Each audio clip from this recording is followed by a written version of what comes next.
Tonight's pretty exciting. We're progressing with the story of Daniel. Daniel's not actually in it tonight. We're doing chapter 3. This one's about his three mates, Shadrach, Meshach, and Abednego. So, get rid of these things down here. Into the furnace. We're going to be talking a lot about the fire tonight. All different levels. Abstract, practical, realistically, everything. All about the fire and the furnace. I'll just spend a short moment because this has to do with, remember last week, the statue? Nebuchadnezzar had a dream, and who was the only one who could interpret the dream? Daniel was the only one who could interpret the dream through Yahuwah, of course. So, as we know, this statue is going to come up, not this chapter, but a different statue comes up in this chapter, and some believe it's because Nebuchadnezzar had this dream. This was still fresh on his mind. Anyway, let's get on with it. We're going to see this statue explained in many different ways as the chapters go on. Let's get into tonight's study. I want to tell you this up front because I didn't even know this. A lot of people out there, believers, teachers, in Yahusha, out of Yahusha, they think the book of Daniel's a joke. Out of the 66 books, they think that book is just fairy tale. They still teach it and preach it, but they think it's a fairy tale. They don't believe it. A huge population of believers and teachers hold the book of Daniel up as complete fiction and symbolic stories that could never have been historically truth. Why? That shocked me. Why? Because they can't grasp the supernatural reality of how Yahusha operates with his people. The supernatural reality of how Yahusha operates with his people. Which is a shock because he's operating supernaturally from beginning to end of the scriptures. So why is Daniel? It's weird. His hand on them. Many of the passages in the book of Daniel concern prophecy, but also great wisdom. Therefore, it is designed not to simply tell us about the future, but to teach us how to live in the midst of a pagan, hostile environment. Keep that in your minds as we go on tonight. This chapter is showing us how to live in the midst of a pagan, hostile environment. We are surrounded by idolatrous Mazzaroth system, sun, moon, and star worship. And there are policies in place all around us that are somewhat against Yahusha's word. And we have to deal with daily issues in a very practical way. Yahusha wants us to honour him through our behaviour. Got that? As we go into this chapter. Daniel chapter 3. So, there's been a bit of a space between the time Nebuchadnezzar's had his vision and Daniel's interpreted it because he's gone a bit nutty here. King Nebuchadnezzar had an image. In Hebrew, that's a statue or an image of gold made that was around 30 metres high and 3 metres wide on the plain of Dura in the province of Babylon. Then he called the governors, advisors, leaders, treasurers, judges, rulers, and all the other officials in his kingdom to come together. In the English loses the power of it here, but it's actually 60 cubits high in Hebrew by 6 cubits wide. And of course, the number 6 is mankind. This is mankind again doing something like the Tower of Babel. Look at us. We can rule ourselves. Come down and worship us. That sort of thing. So that's a little note there to myself. 60 times 6 cubits is the number of man. So it's symbolic in the Hebrew language. So he's built this statue. He wanted all of them to come to the dedication ceremony for this massive statue. So all the men came and stood in front of the image that Nebuchadnezzar had set up. Then the herald who makes announcements for the king spoke in a loud voice. All you people from many nations and languages, listen to me. This is what you're commanded to do.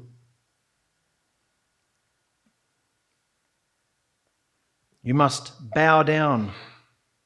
Bow down as soon as you hear the sound of all the musical instruments.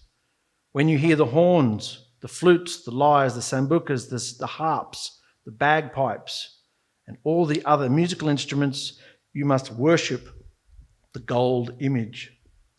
Most believe that a sambuca is an ancient harp with about 7 strings on it. So when you hear all those things, you must worship the gold image.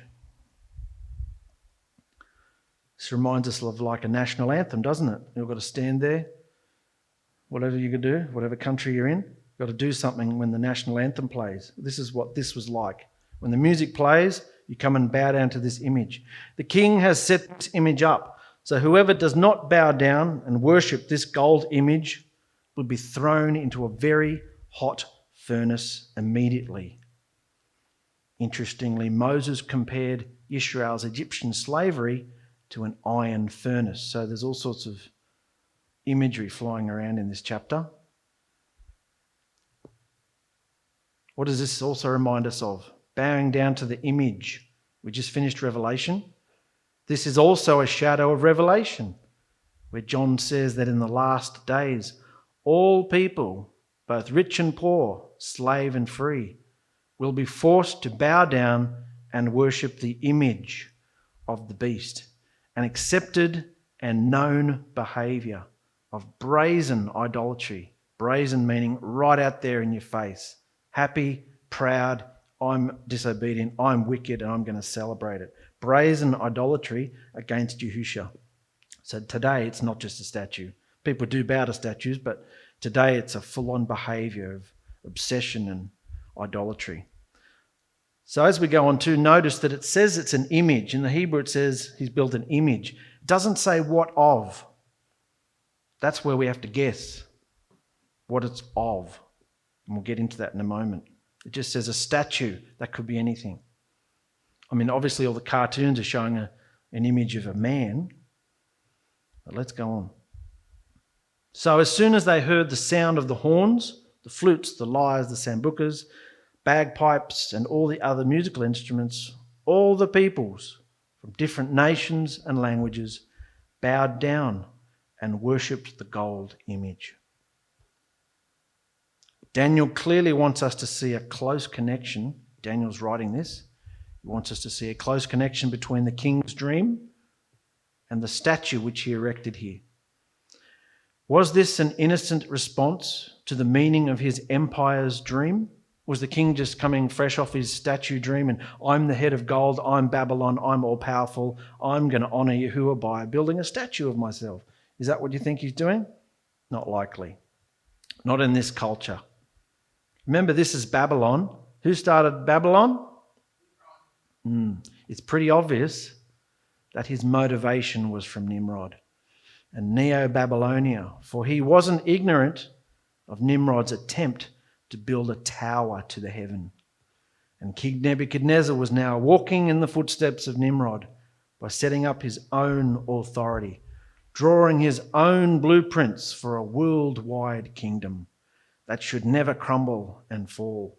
Why shouldn't I? I'm the head of gold. This was his insanely egotistical reaction to Daniel's meaning of his dream. You understand that? He was so puffed up and lifted up by what Daniel said that dream meant. I'm the head of gold, your kingdom, that sort of thing. I'm going to make this a reality. So he took it. He didn't just build the head of gold, did he? He made the whole statue of gold.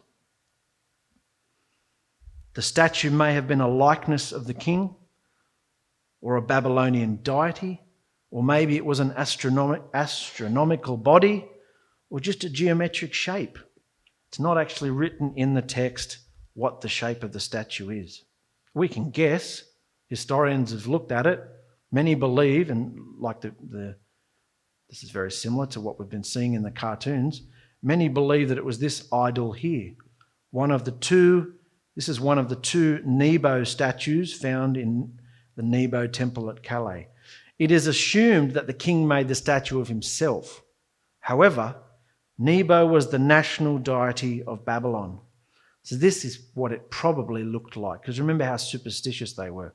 They've got to honour some kind of deity, and this was their chief deity in Babylon.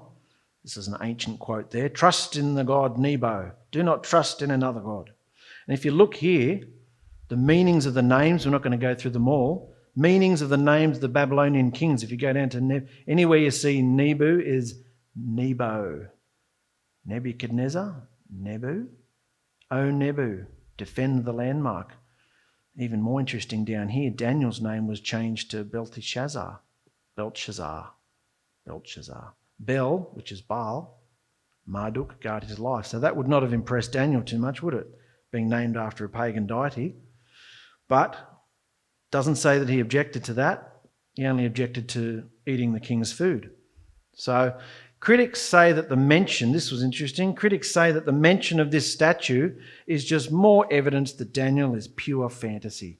Because not only is the statue so illogically huge, its proportions are all wrong, being an unworkable 10-to-1 ratio. You can't build something that's 10-to-1 ratio, that tall and that thin, it'll fall over. Perhaps they need to travel to Washington, D.C. and visit the Washington Monument. It is 170 metres high and 17 metres wide at its base, a 10-to-1 ratio. So once again, critics can go get stuffed. You know, this is a true story. It's inspired by Yahuwah. He did build this statue, and the account is true. And this is what most people think it looked like. Refusing to bow down is treason, and the penalty is death. But the reality is that it wouldn't have even bothered most of the many nations and peoples who formed Babylon, for they were not being asked to give up or replace their gods, but just to bow down to yet another one as a subject of Babylon. So no problem for the Babylonians. They've got lots of deities, a whole pantheon. But for the Jews, it was a grave matter, for they were commanded to acknowledge only the one true living Elohim, Yahuwah. So do you think there would have been some sneaky play? Do you think the Babylonians would have known that behind the scenes? These Jews are only allowed to worship one. Let's see how they cop this. Let's see how they handle this. Check out this power play. Then some of the Chaldeans, these are the guys at the university, the intellectuals, Chaldeans came up to the king and began speaking against the people from Judah, saying, "King, may you live forever. Great king, you gave a command saying that everyone who hears the sound of the music must bow down and worship the gold image. And you also said that whoever doesn't bow down and worship the image will be thrown into a very hot furnace." Well, there are some Judeans, some Jews, who you made important officials in the province of Babylon that ignored your order, O king. Their names are Shadrach, Meshach, and Abednego. They don't worship your gods and goddesses, and they refuse to bow down and worship the gold image you set up. So Nebuchadnezzar became furious and called for Shadrach, Meshach, and Abednego to come to him. Let's look at the power play briefly. The issue is very transparent. These snivelling Chaldean snitches, native Babylonians, didn't like a bunch of outsider Jews having the high government positions that rightfully belonged to them. Remember, the king had given these high-ranking positions to these 3 Jewish men as a result of Daniel being able to interpret his dream. Not only had the Jews humiliated these Chaldeans by being able to know the king's dream when they couldn't, but they were now their bosses. They now had a higher rank than the Chaldeans did. They'd been raised up, the last chapter says, after Daniel's interpretation. Nebuchadnezzar well knew, as did everyone in Babylon, especially in the capital city, well knew that the Jews had one Elohim only, and they weren't permitted to worship other deities. So this incident was just the opportunity the Chaldeans needed to end their shame by getting rid of these 3 Jewish officials. You understand this? It's a power play going on. So Shadrach, Meshach, and Abednego were brought to King Nebuchadnezzar, who said to them, "Gentlemen, is it true that you don't worship my deities and that you didn't bow down and worship the gold image I've set up?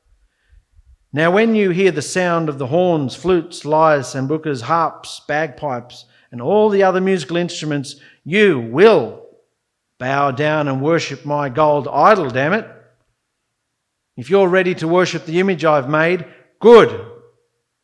But if you don't worship it, you will be taken immediately and thrown into the burning hot furnace. Then no deity will be able to deliver you from my hand then." He's off his face. This is all about political correctness. The king has put them in charge of the government of his own capital city, these Jews. And to be rebels in this manner makes the king look very bad. Can't they just play the game? What harm would it do? Just go along with it and everyone will live, prosper and be happy. Isn't that how people see it today? Just, what have we got to cause trouble for? Just get on with it. Just, I've made you these chief, given you high status, and now you're causing trouble for me. Shadrach, Meshach, and Abednego answered the king, "Nebuchadnezzar, we don't need to explain these things to you." About saying that to the king. We don't need to explain these things to you. We don't have to explain ourselves to you.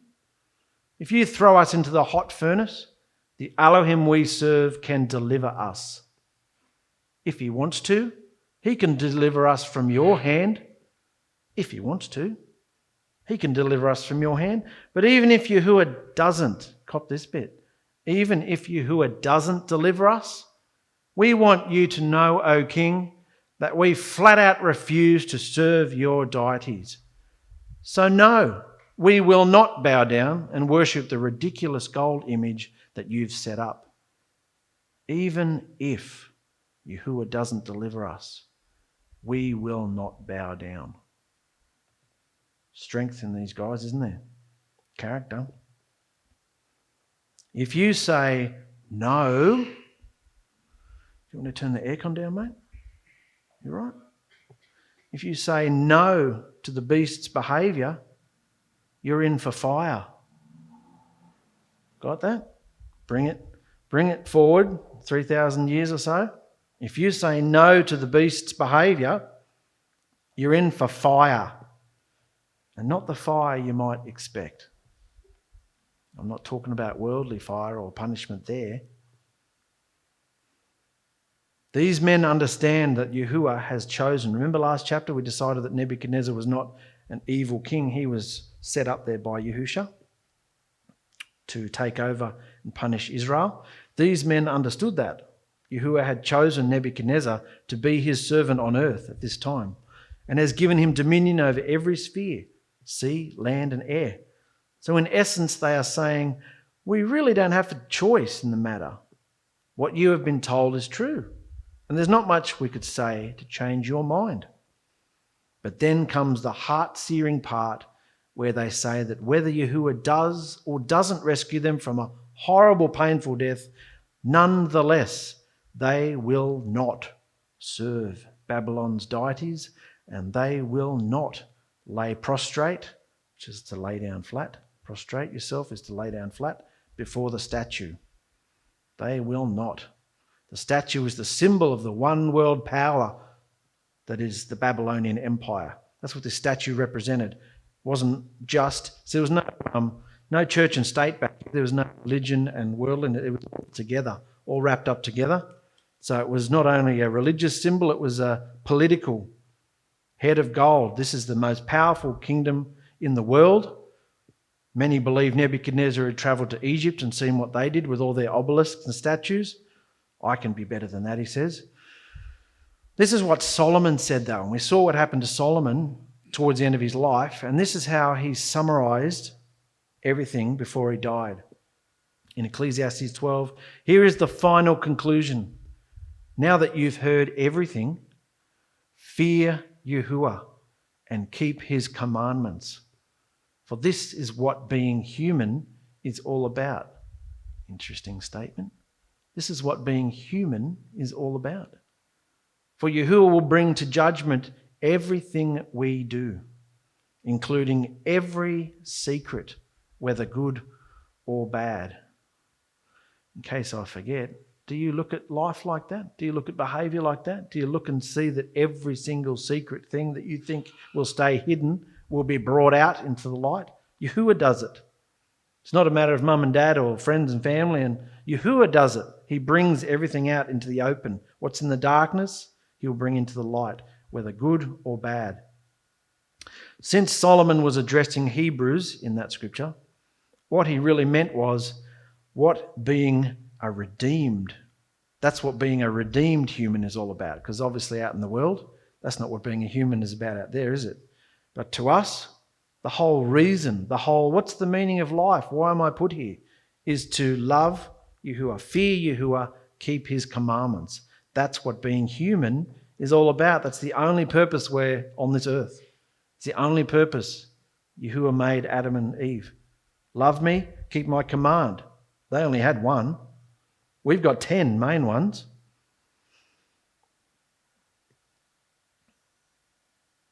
And that's what being human is all about. And the second commandment is to only worship Yahuwah, Elohim, and no other. Remember it says, do not bow down to idols. Shadrach, Meshach, and Abednego were willing to die to uphold this fundamental commandment. Is that fanaticism? Bit over the top? No. It is an example of the loyalty that is expected of Yahushua's bridal fellowship. To say no, most of it for us is behaviour and what comes to in our heads.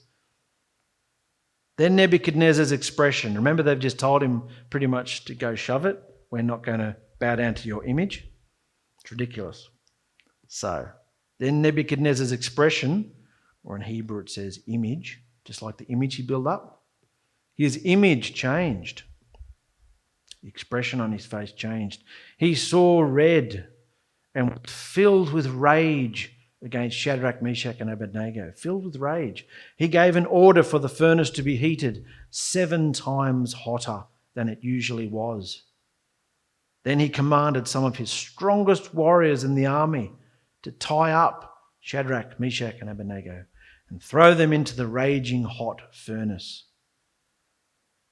So, Shadrach, Meshach, and Abednego were bound and thrown into the hot furnace. They were wearing their robes, pants, turbans, and other clothes. Normally you would strip people if you're going to throw them into a fire, but this was extra flamage. Let them burn, that'll catch on fire quicker. Let's have a light show. They were very happy to see this. The king was furious. You defy me, you're going straight in. Crank it up hot now. The king was so angry when he gave the command that the soldiers quickly pumped the furnace so hot that the flames even killed the mighty warriors when they approached the fire to throw the 3 men in. I mean, you've all been around a bonfire, haven't you? You know how just standing, you can walk as close as you can and it just becomes unbearable. Well, these guys had to actually go to the edge to throw them in. I'll show you a picture shortly of what it might look like, the kiln that they were thrown into. The soldiers had to get so close that they died. This poor guy, he's burnt to a crisp just to throw them in. So Shadrach, Meshach, and Abednego fell into the fire, bound up very tightly. Interestingly, they were tested right to the point of entry. Yahuwah tested them, didn't he? They've said this to the king. They're bold there. But are they still feeling bold when they're walking up to the fire? Clearly. He tested them and they passed it. See this picture here of an ancient kiln? This is an ancient kiln there. They're obviously thrown in through the top, but people could see through the hole in the side here. They needed holes in the side for the air to get into, the fire would rage. So they could see in there. A lime kiln, that's what it is, an ancient lime kiln. So, as King Nebuchadnezzar watched this with great satisfaction, he suddenly jumped to his feet, freaked out of his mind. He was stunned at what he saw and asked his advisors, what's he seeing? What's he seeing? He asked his advisors, "Didn't we only tie up 3 men and throw them into the fire?" His advisors said, "We certainly did, O king." "Well, look, I can see 4 men walking around in the fire. They're not tied up. They're not even burning. And the 4th man looks like the son of a deity." Some versions say son of an angel, some say son of GD. It's in this king with a lot of pantheon of deities. It was some supernatural figure. The 4th one looks like an angel, a supernatural figure. Who would that be? Alternate translations include eyewitness accounts that state that the king heard the men singing and praising Yahuwah in the fire. That would have enraged him even more. So who was this supernatural being? I believe it was Yahusha in the fire with them. The preservation, this is why I think that, the preservation of Shadrach, Meshach and Abednego within the furnace is a literal fulfillment of a promise given by Isaiah. And it's a shadow directly for us here today. Because in Isaiah he says, "People of Jacob, Yahuwah who created you and formed you, O Yisrael, says this, fear not." Take this, guys, to yourselves. Fear not, for I have redeemed you. I have called you by your name, and you are mine. When you walk through the waters, I'll be there with you. And through the rivers, they won't drown you. When you walk through the fire, you won't be burnt, and the flame won't scorch you. For I am Yahuwah, your Elohim, the set-apart one of Yisrael, your deliverer. And Yahuwah also says in Malachi 3:6, "I am Yahuwah, and I do not change. That is why you are not consumed, O sons of Jacob." Yisrael, the bride. He's saying to us, I do not change. That's why you're not all destroyed, burnt up, frackled up.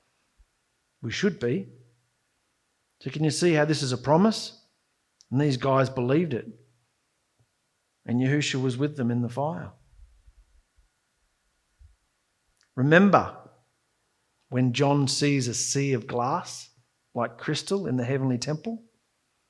Let's shoot to the end of time now. Later he sees it again, but this time it's mingled with fire. For on it stands all the martyrs, those who have had to lose their physical lives for being a witness of Yahushua through the ages. And like them, even if Yahushua chooses not to deliver us in our flesh, even if we are faced with physical death, even if Yahushua chooses not to deliver us, still we will not bow down to this global beastly system of idolatry. No. Do you feel like that? It's up to him what happens to our physical lives, even if we should not bow down. Despite last day pressure, Yahushua has us in his hand always. So Nebuchadnezzar's freaked out. Then Nebuchadnezzar went to the opening of the hot furnace and shouted, "Shadrach, Meshach, Abednego, come out now. Servants of the Most High Elohim, come here." So the men came out of the fire. And satraps, prefects, governors, and royal advisors crowded around them. They could see that the fire had not burnt Shadrach, Meshach, and Abednego. Their bodies were not burnt at all. Their hair was not burnt, and their robes were not burnt. They didn't even smell as if they had been near a fire. Then Nebuchadnezzar said, "Praise the Elohim of Shadrach, Meshach, and Abednego. Their Elohim has sent his angel and delivered his servants from the fire." These 3 men trusted their Elohim and refused to obey my command. They were willing to give up their bodies and die. They were willing to give up their bodies, their flesh, and die instead of serving or worshipping any other deity. So I now make this law. Anyone from any nation or language who says anything against the Elohim of Shadrach, Meshach, and Abednego will be cut into pieces, and their house will be destroyed until it's a pile of dirt and ashes. No other deity can deliver his people like this Elohim can. Now, was he swearing allegiance to this Elohim? Or was he just adding him into his portfolio, into his pantheon? Then the king promoted Shadrach, Meshach, and Abednego into higher positions in the province of Babylon. The Gentile Nebuchadnezzar professes belief in the Elohim of Israel, but does not acknowledge the fullness of just who that being is, nor his exclusivity. Nebuchadnezzar believed that Yahuwah existed and is a great Elohim, but relates to him only in the worldview of paganism and secular humanism. What does that mean? As I said, he's just added them to his pantheon of deities. One of many. This is a religious experience for Nebuchadnezzar, not a relationship. In James 2 it says, you believe that Yahuwah is one? Good for you, big whoop. The demons believe it too and shudder with fear at the thought. Demons believe that Yahuwah is one. They know Yahuwah. But foolish one, don't you know that such belief without active behaviour is useless? Demons believe, but are they actively behaving as Yahushua wants them to? Not at all. Neither Nebuchadnezzar nor many immersed believers have a true understanding of who Yahushua is. And they don't let him have their whole life or acknowledge his supernatural in their day. Why wouldn't they do that? Even if they know about it, why wouldn't they do it? They want their own way. Because Yahushua is a consuming fire, he says. Back up further there. Yahushua is a consuming fire, and coming close to him is very hot. If you're going to come close to Yahushua, it's hot. And I want to finish tonight on these few scriptures about the furnace of affliction. If we look up the word furnace, it says a hot fire. So we all know what a furnace is, no mystery there. If we look at the scriptures though, refining furnace in Isaiah 48, behold, I have refined you, but not as silver. I have tested you in the furnace of affliction. What's he going to do? Test us in the furnace of affliction. So if you refuse to bow down to the world and its behaviour and its ways, and you choose to come close to Yahushua, then the heat starts getting turned up even more, because he's going to test you, as he should. In Zechariah 13 it says, I bring the 1/3 through the fire. I will bring the 1/3 through the fire. Will refine them as silver is refined, and test them as gold is tested. Gold is tested in the hottest fire. This here is gold being purified. Proverbs 17, the refining pot is for silver and the furnace for gold. But I, Yahuwah, I test the hearts. Understand that? I test the hearts. What we let come into our heart, what's in our heart comes out, what we choose to behave, that whole process, I'm testing it, he says. So this is like a shadow, isn't it? The silver and the gold and the fire and the furnace is a shadow for what's going on inside your body. You're being tested daily. If we go to the newer scriptures, it says in 1 Peter, the purpose of these troubles is to test you. Trials, pressures. The purpose of these troubles is to test you, as fire tests how genuine gold is. You heat up gold, and if nothing comes to the top, it's perfect. If all this sludge and dross and dirty stuff comes to the top, Yahushua has to scrape it off, if we allow him to. He's testing us like gold is tested. So Shadrach, Meshach, and Abednego were tested, weren't they? They're declaring they weren't going to eat the wrong foods like Daniel wasn't.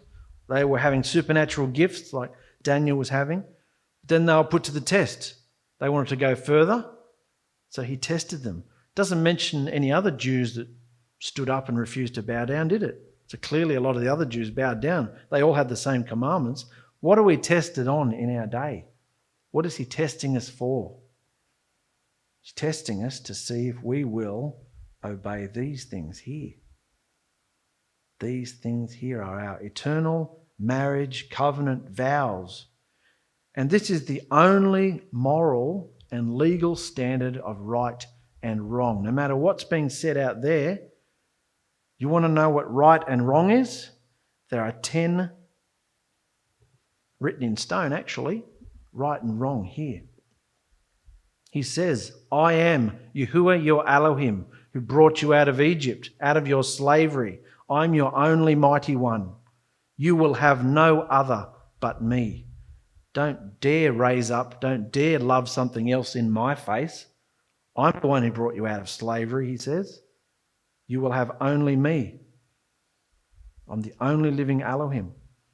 2, he says, do not bow to idols. Only serve me. All the pagan festivals. We know what idolatry is now. We've been through it a few times. Money, sex, drugs, you name it.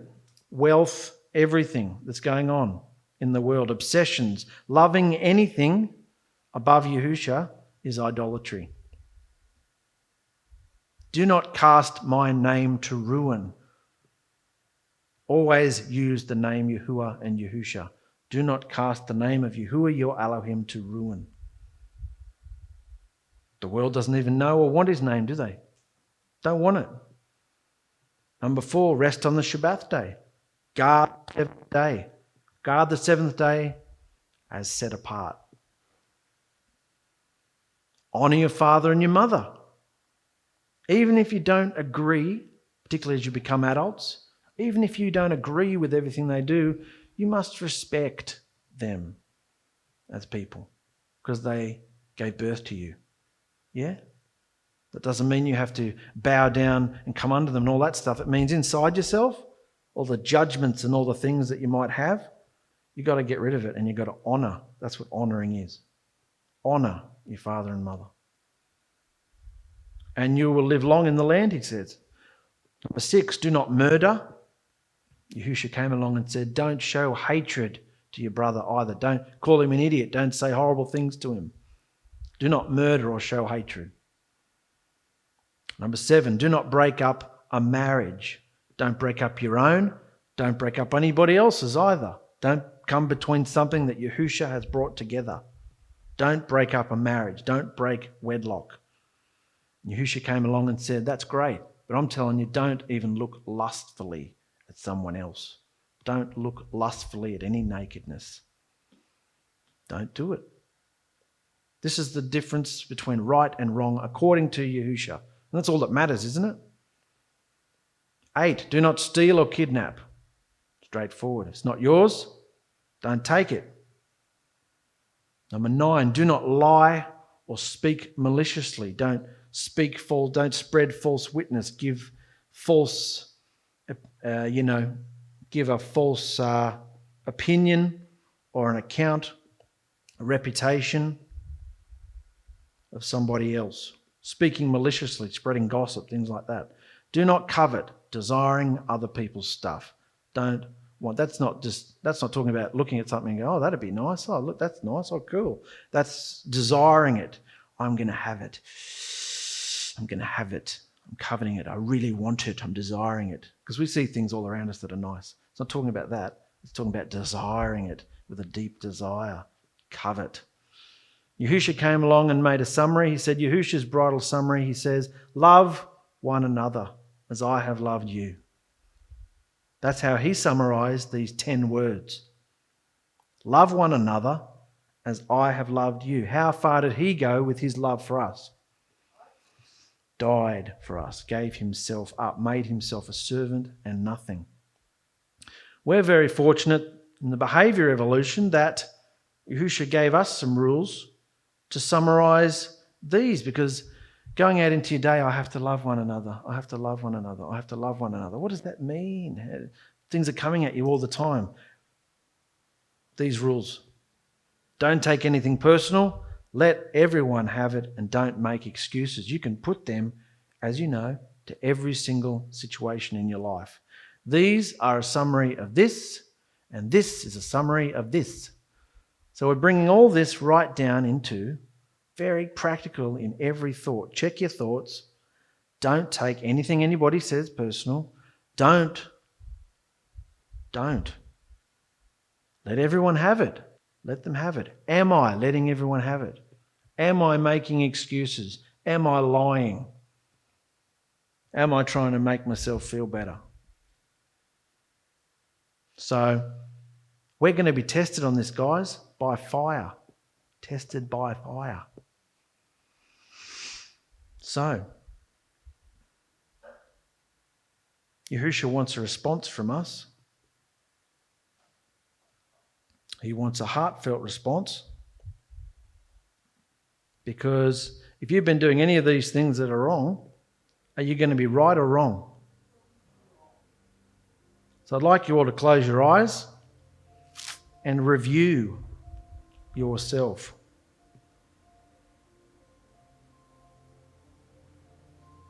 This is the definition of right and wrong.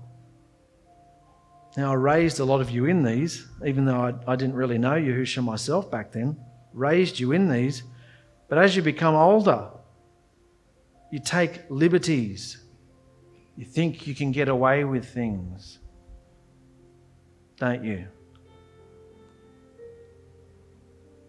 If you do, you're going to have lots of consequences. And Yahushua wants you to clean them all out. So tonight, I ask and I pray that you would face all these things.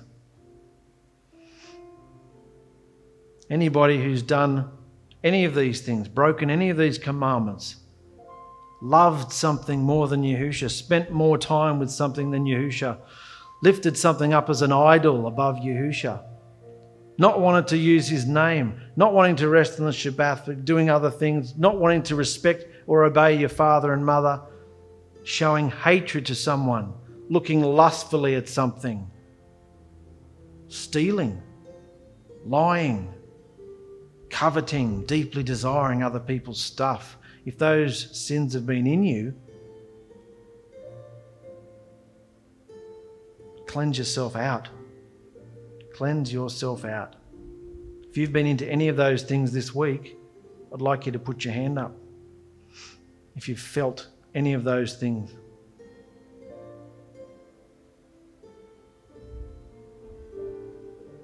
This is between you and Yahushua. The altar is open, brother and sisters.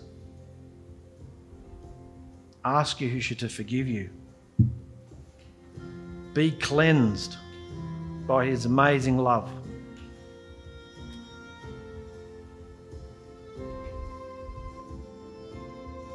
Yahushua is here.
Remember, Yahushua's going to put us through the fire.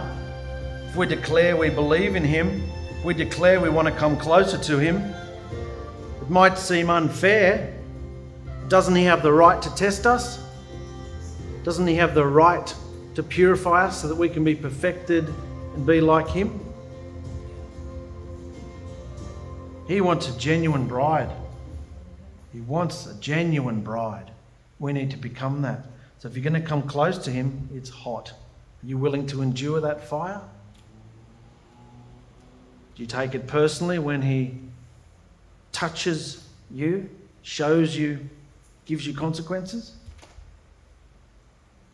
Because if you do, you're not willing to go through the fire. You need to be.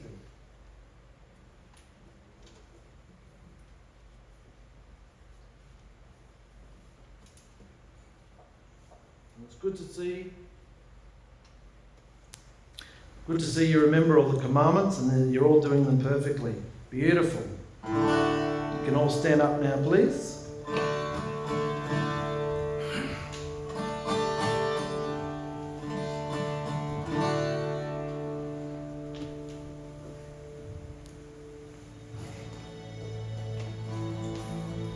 Your crown, through the portal on our hearts, Yahusha, your crown with many crowns. Sir, abound, keep on setting us apart, Yahusha. Your crown with many crowns. Resound, resound, resound through your supernatural Yahusha. We prep our wedding. Surround, surround, surround with your healing power of love. We all pray our loved ones will be found. Your crown, your crown, your crown, through the portal on our hearts.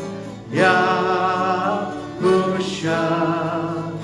your crown with many crowns.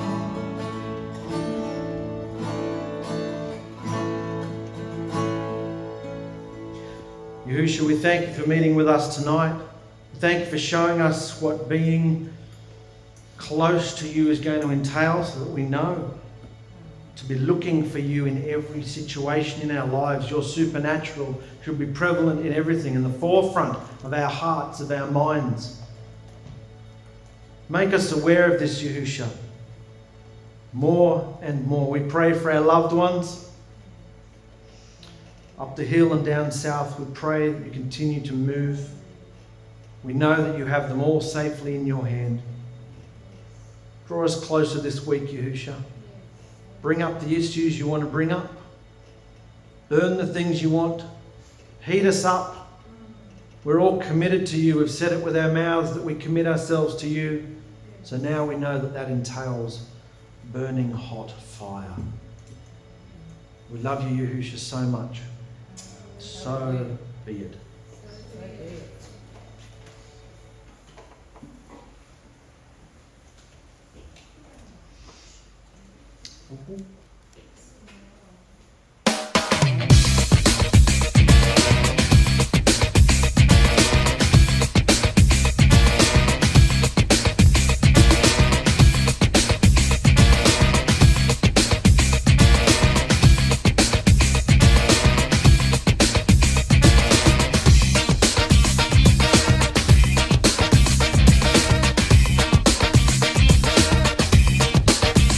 Well, I was kind of a wondering.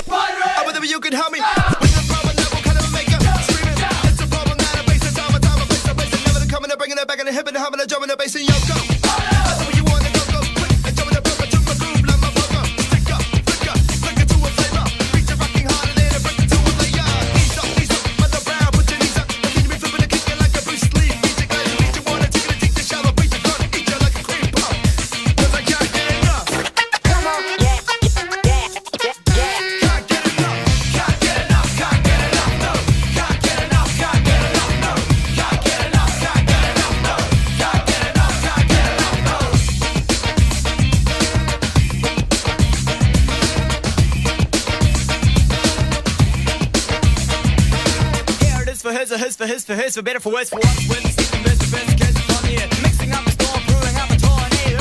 Having an abundance of platonic relationships, reminiscent of my man Mike Plato. I was running down the street, just screaming, I was blind, but I lost my voice like I lost my mind, and I couldn't get another, couldn't get another, couldn't get another.